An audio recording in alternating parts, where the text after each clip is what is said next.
crisis, China was seen to be covering up information, silencing doctors, failing to warn its public. To what extent did that early response put global public health at risk? At the time, it was, one has to remember that it was a height of influenza season. A cluster of pneumonia cases is not unusual. At the time, there was the very rapid recognition of a new virus coming about, and the very rapid identification and sequencing of the genome. And indeed, doctors were being arrested and silenced.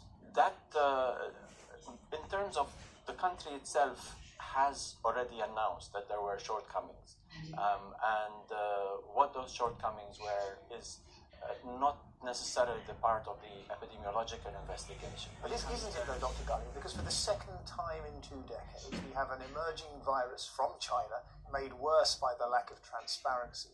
Unless the WHO asks serious questions about some of those systemic issues, we won't learn the lessons. It may happen again.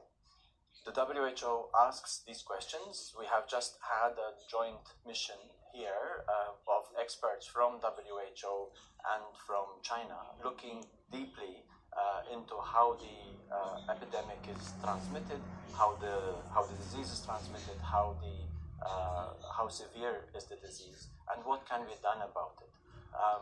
Time will come to look at what those shortcomings were and how they can be remedied.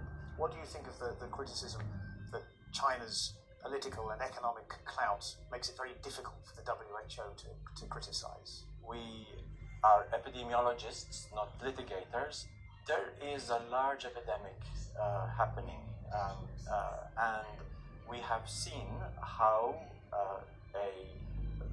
the dramatic rise, which should have led to hundreds and thousands of more cases, through a concerted national effort at the top level of government, has flattened that epidemic, has drawn it out in such a way that China's own health system can cope better, and gained the time for other countries to learn those lessons and not to have to face that same issue. In the end, it seems that it has been doctors on the front line, many of whom have paid with their lives for fighting this virus, like Dr. Li Wenliang, who have done the most to raise the most difficult questions, have acted as the voice of conscience for the public health in China. I could not have been more moved when Li Wenliang passed away. I think the attitude that he presented there, the attitude of hope, the attitude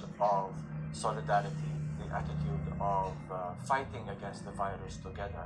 It's the spirit in which I issued a tiny notice on the Chinese Twitter, on Weibo, saluting him and people like him on the front line. Wouldn't the greatest tribute, though, be to hear their message and be tougher in the questions you ask? You are not in any of the private meetings that we have with the National Health Commission. We have weekly meetings. We look in detail as to what is being done, and we really want to be quite sure that there is evidence to support the claims that we make coming out of those meetings. So I do think one needs to look at both the achievements that have been made, as well as the cost that has been paid. We see it as the response of the Chinese people, not the Chinese government as such.